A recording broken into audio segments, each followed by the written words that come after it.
Welcome to the Slop Temple. We pray this video helps. You start by confirming the essentials: CPM 2025 with the GG module active and credentials at hand. This avoids permission errors later. Once those are in place, open your terminal and move to the project root, because that path determines config resolution. Run GG initforce to create baseline files. Watch for immediate validation messages. If the command reports missing keys, stop and paste the API key into config. YAML, then rerun init. This ensures a clean, reproducible starting state. Next, you edit GG. IML to map environments, targets, and concurrency. Specify exact target ID because GG matches names strictly.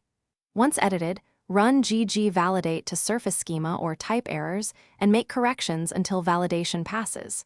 After validation, use GG apply preview so you can inspect proposed changes without committing them. Review diffs line by line.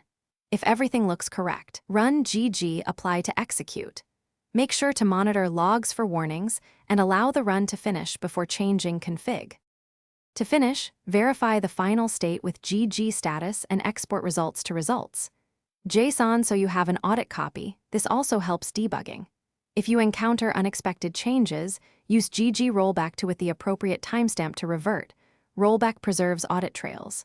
Finally, one key troubleshooting tip.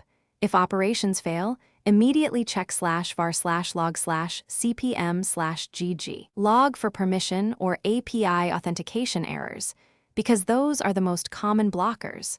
Correct permissions, restart the GG server. Thanks for watching.